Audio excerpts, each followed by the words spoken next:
स्वामी समर्थ. अवधूत चिंतन श्री गुरुदेव दत्त. स्वामी कृपा या चॅनलमध्ये सर्वांचं खूप खूप मनापासून स्वागत. तर आज आपण या व्हिडिओमध्ये बघणार आहोत लक्ष्मी म्हणजे कोण आहेत, लक्ष्मी काय आहेत आणि अष्टलक्ष्मी 8 प्रकारच्या लक्ष्मी आपल्या जीवनातील विविध पैलूंना कशा समृद्ध करतात आणि लक्ष्मी प्राप्तीसाठी 5 प्रभावी तोडगे आपण या व्हिडिओमधून बघणार आहोत. तर व्हिडिओ शेवटपर्यंत सर्वांनी नक्की बघा. पुन्हा एकदा सर्वांना श्री स्वामी समर्थ. तर बघा, आता लक्ष्मी म्हणजे केवळ पैसाच का हो, तर असं नाही बरं का. लक्ष्मी म्हणजे धन, संपत्ती, समृद्धी, सौंदर्य, वैभव आणि आनंद देणारी देवी आहेत. लक्ष्मी ही घरात, मनात, मनुष्याच्या जीवनात तिचा वास असणं म्हणजेच सुख, शांती, आर्थिक स्थैर्य आणि प्रतिष्ठा येणं. तिच्या आशीर्वादाने व्यवसाय वाढतो, नोकरीच्या संधी मिळतात, नातेसंबंध सुधारतात, नवीन व्यवसायासाठी आपल्याला म्हणजे एखादा मार्ग खुला करतात. हेच काय आहे, लक्ष्मीचं प्रतीक आहे. असं प्रत्येकाने मनामध्ये सुद्धा संकल्प केला पाहिजे. आणि रोज घराच्या बाहेर, आता बऱ्याच महिला नोकरी करतात, बरेच ताई जातात जॉबला, जेव्हा जातात ना तेव्हा फक्त त्यांनी उंबऱ्याच्या बाहेर पडताना म्हणजेच पाऊल बाहेर टाकताना एकच म्हणायचं, लक्ष्मी माझ्या घरामध्ये स्थिर राहा आणि माझ्या घरामध्ये सुख समृद्धी वाढवा आणि मी केलेल्या प्रत्येक कार्यात मला यश मिळू द्या, हीच तुमच्या चरणी प्रार्थना. आणि मग तुम्ही तुमच्या कामाला जाऊ शकतात. आता अष्टलक्ष्मी म्हणजे 8 प्रकारच्या लक्ष्मी ह्या आपल्या जीवनासाठी खूप महत्त्वाच्या आहेत. आता त्या कोणत्या आहेत बघूया आपण. पहिली आहे आदिलक्ष्मी. आदिलक्ष्मी म्हणजे जन्मभर मिळणारी, कुटुंबाची आणि समृद्धी देणारी देवी म्हणजेच आदिलक्ष्मी. दुसरी आहे धनलक्ष्मी. धनलक्ष्मी काय आहे, पैसा, संपत्ती, वैभव देणारी म्हणजेच धनलक्ष्मी. तिसरी आहे गणलक्ष्मी. गणलक्ष्मी म्हणजे काय, यश, गौरव, प्रतिष्ठा देणारी. धैर्यलक्ष्मी म्हणजे काय, मनोबल, धैर्य, संकटावर विजय देणारी म्हणजेच धैर्यलक्ष्मी. विद्यालक्ष्मी म्हणजे काय, ज्ञान, बुद्धी, शिक्षणात यश देणारी म्हणजेच विद्यालक्ष्मी. संतलक्ष्मी म्हणजे काय, संतती, घरात प्रेम, नाती मजबूत करणारी म्हणजेच संतुलक्ष्मी. सौंदर्यलक्ष्मी आणि अन्नलक्ष्मी म्हणजेच काय, आरोग्य, अन्न, सौंदर्य देणारी म्हणजेच सौंदर्यलक्ष्मी आणि अन्नलक्ष्मी. विजयलक्ष्मी आणि वीरलक्ष्मी म्हणजे 8वी आहे विजयलक्ष्मी आणि वीरलक्ष्मी. संघर्ष, यश आणि शत्रूंपासून संरक्षण देणारी लक्ष्मी म्हणजेच अष्टलक्ष्मी आणि वीरलक्ष्मी, आणि त्यालाच विजयलक्ष्मी सुद्धा म्हटलं जातं. आता बघा, आपण अष्टलक्ष्मी कोणत्या कोणत्या आहेत त्या बघितलं, पण अष्टलक्ष्मीची पूजा सुद्धा तितकीच महत्त्वाची आहे. जीवनातील संपूर्ण समृद्धी मिळवण्यासाठी अष्टलक्ष्मीची पूजा केली जाते. कोणत्याही संकट किंवा आर्थिक तंगीच्या काळात ही पूजा विशेषतः केली जाते.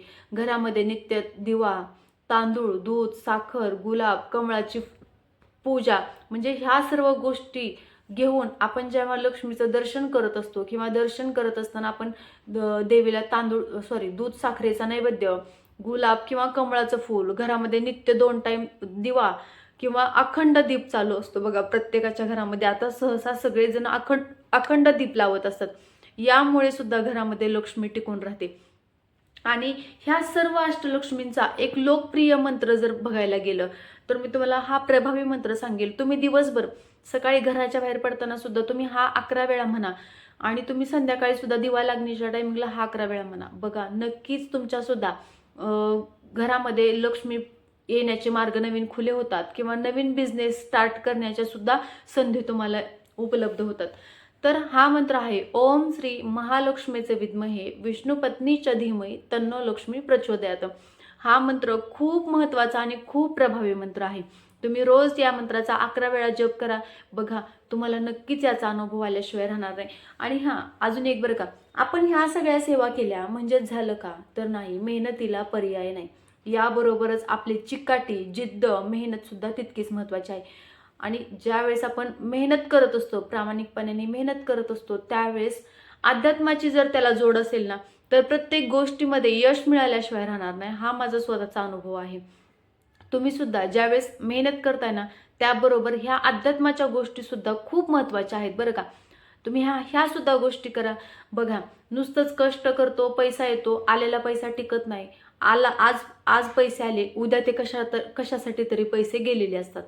किती पैसे येतात, किती जातात आपल्याला काही कळत नाही, त्याचं मोजमाप लागत नाही. या सगळ्या गोष्टींसाठी काय करायचं, तर ही सेवा की ज्यावेळेस आपण जे प्रभावी तोडगे करत असतो, सेवा करत असतो, घराच्या बाहेर जाताना सुद्धा समजा तुमचं आज एखादं काम आहे, इंटरव्ह्यू आहे एखाद्या कंपनीमध्ये, तर तुम्ही घरातच देवीला नमस्कार करा आणि आज माझं देवी मातेचा मंत्र म्हणा आणि देवी मातेला प्रार्थना करा, आज मी या कामासाठी जाणार आहे आणि माझं हे काम होणार आहे. तुम्ही घराच्या बाहेर सुद्धा पाऊल टाकताना सतत पॉझिटिव्ह बोला. तुम्ही जेवढं पॉझिटिव्ह बोलाल तुमच्या बाबतीत तेवढं तसंच घडेल.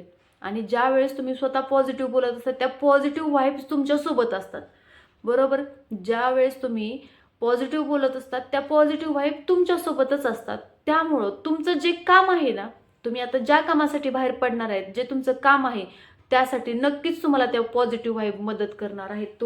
तुम्हाला तिथं सक्सेस मिळवून देणार आहेत. त्यामुळं आपले विचार सुद्धा पॉझिटिव्ह असणं तितकंच महत्त्वाचं आहे.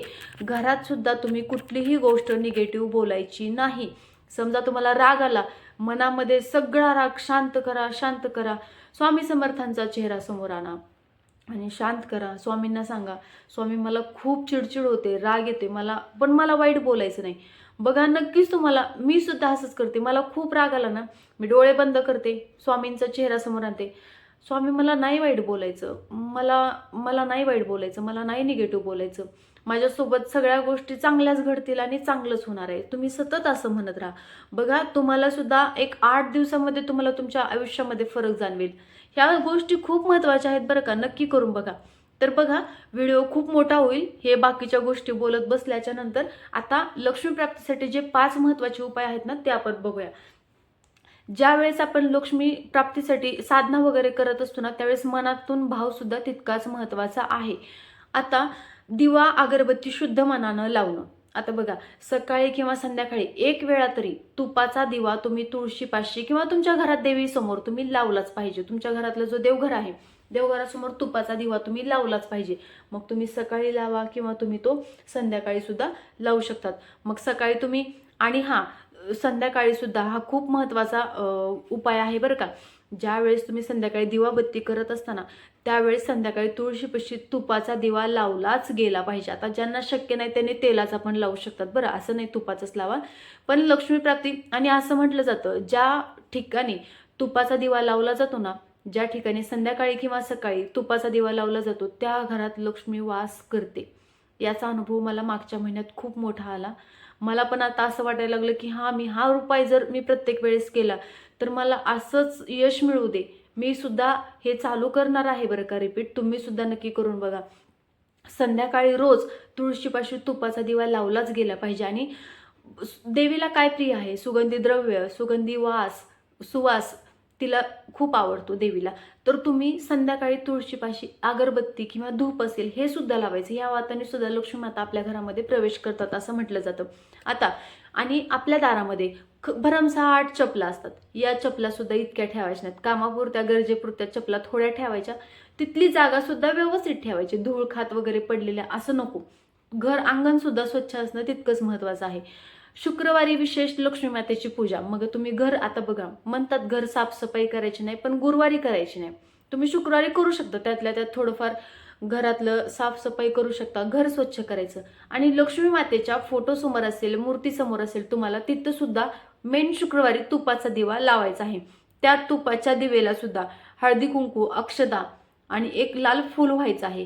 हे झाल्याच्या नंतर त्या दिव्याला सुद्धा तुम्हाला प्रार्थना करायची आहे, हे लक्ष्मी माते माझ्या घरामध्ये सुख, समृद्धी, आरोग्य, आयुष्य खूप छान सगळ्यांना यश मिळू दे, हीच तुझ्या चरणी प्रार्थना. आणि तो तुपाचा दिवा परत नंतर प्रज्वलित केल्याच्या नंतर तुम्हाला देवीला सुद्धा तुम्हाला लाल फूल व्हायचं आहे. त्या दिवशी लाल फूल व्हायल्याच्या नंतर तुम्हाला 11 वेळा ओम श्री महालक्ष्मीचे विद्महे विष्णुपत्नीच्या धीमहि तन्नो लक्ष्मी प्रचोदयात या मंत्राचा जप तुम्हाला 11 वेळा करायचा आहे. जर तुम्हाला वेळ असेल तुमच्याकडे तर तुम्ही कमळगठ्ठ्याच्या माळेवर सुद्धा ओम श्री महालक्ष्मीचे विद्महे विष्णुपत्नीच्या धीमहि तन्नो लक्ष्मी प्रचोदयात या मंत्राचा जप करायचा आहे. हे नाही शक्य झालं तर छोटा मंत्र, देवीचा बीज मंत्र श्रीम श्रीम हा सुद्धा मंत्र खूप प्रभावी आहे. हा सुद्धा मंत्र तुम्ही कमळगट्ट्याच्या माळ्यावर प्रत्येक शुक्रवारी 1 माळ जप करू शकता. आता तिसरा उपाय आहे, तुमची तिजोरी असेल किंवा पर्स असेल. आता समजा आपल्या पर्समध्ये फाटलेली तुटलेली वगैरे किंवा कागदपत्र वगैरे असतील ना, तर अशा वस्तू ठेवायच्या नाहीत. तुम्ही ज्या वेळेस पण तुम्ही एखाद्या बाहेर इंटरव्ह्यूला चाललेला आहात किंवा एखाद्या महत्त्वाच्या ठिकाणी एक्झामला चाललेला आहात किंवा तुम्हाला एखादी प्रॉपर्टी खरेदी करायची आहे, या ठिकाणी जाताना तुम्ही सोबत लक्ष्मी आणि गणेश, बघा गणपती बाप्पांचा आणि लक्ष्मी मातेचा फोटो एकत्र असतो ना, तो छोटासा फोटो तुम्ही सोबत घेऊन जायचं. आणि जर आता समजा आता बऱ्याच लेडीजला म्हणजे प्रत्येक वेळेस जाणं पॉसिबल नसतं हे सगळं घेऊन, कारण पिरियड्स वगैरे असेल तर मग तुम्ही देवाचा फोटो कसं सोबत घेऊन जाणार ना. मग तुम्ही ना तो फोटो तेव्हा काढून ठेवा. त्याच्या आधी तुम्हाला आता माहीतच असतं ना आपल्या पर्समध्ये की बाबा हा फोटो आहे, मग आपली डेट माहीत असतं, तर तुम्ही तो फोटो काढून ठेवा आणि नंतर ज्यावेळेस प्रॉब्लेम वगैरे नसेल त्यावेळेस तो तुम्ही फोटो घेऊन जाऊ शकतात, असं काही नाही.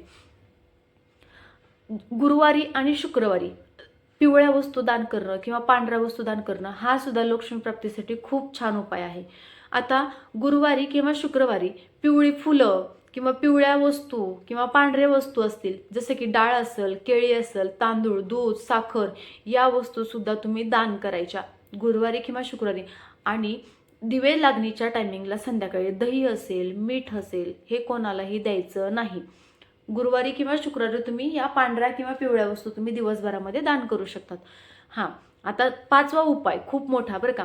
घरामध्ये कधीही मीठ उधार कोणाला द्यायचं नाही. आता ज्यांचं किराणा दुकान आहे ना, त्यांनी सुद्धा हे पॉसिबल झालं हा रूल पाळणं, तर तुम्ही करा, कारण तुम्ही पैसे घेतायत आणि मग नंतर ते देताय. पण उधारी वगैरे जर असेल तर तुम्ही संध्याकाळी मीठ देऊ नका. दही पण उधार देऊ नका. पैसे घेऊन देतात प्रॉब्लेम नाही, पण समजा आता आपल्याकडं असतं बघा, शेजारी पाजारी कोणतरी दही मागायला आले संध्याकाळी, तर अजिबात दिवे लागण्याच्या वेळेला दही कोणालाही द्यायचं नाही, मीठ द्यायचं नाही, झाडू द्यायचं नाही. आपल्या लक्ष्मीची हानी होते असं म्हटलं जातं आणि लक्ष्मी देवी आपल्यावर नाराज होतात. बघा, खूप छान सेवा आहे. तुम्ही सुद्धा नक्की हे नियम पाळा. बघा, नक्कीच तुमच्या सुद्धा आयुष्यामध्ये तुम्हाला याचा परिणाम नक्कीच तुम्हाला जाणवेल. आणि ह्या सगळ्या सेवा केल्यामुळे भलेही पैसा येणार नाही असं मी म्हणत नाही, पैसा तर येतोच. बघा, आपण प्रामाणिकपणे मेहनत करतो, अध्यात्माच्या गोष्टी सुद्धा तितक्याच करत असतो. पैसा येणार, देवी मातेचा आशीर्वाद असणार, पण घरामध्ये सुख, शांती, समाधान, आरोग्य सगळ्यांचं व्यवस्थित असणं हे सुद्धा तितकंच महत्त्वाचं आहे. त्यामुळं घरामध्ये शांतता इतकी महत्त्वाची आहे. घरामध्ये दिवस मावळायच्या टायमिंगला किरकिर करणं किंवा घरामध्ये काही ते भांडणं, द्वेष, कलह अशा गोष्टी करणं टाळा. हे सगळे उपाय तुम्ही केले, ह्या सगळ्या गोष्टी तुम्ही व्यवस्थित पॉसिबल हँडल केल्या, तर घरामध्ये कुठल्याही प्रकारची हानी होणार नाही. घरामध्ये लक्ष्मीचा वास राहील आणि लक्ष्मी देवीचा आशीर्वादसुद्धा तुमच्या पाठीशी नक्कीच असेल. तर बघा, व्हिडिओ आवडला असेल लाईक करा, शेअर करा, कमेंट करा. काही सांगताना चूक झाली असेल त्याबद्दल माफी असावी. श्री स्वामी समर्थ सर्वांना.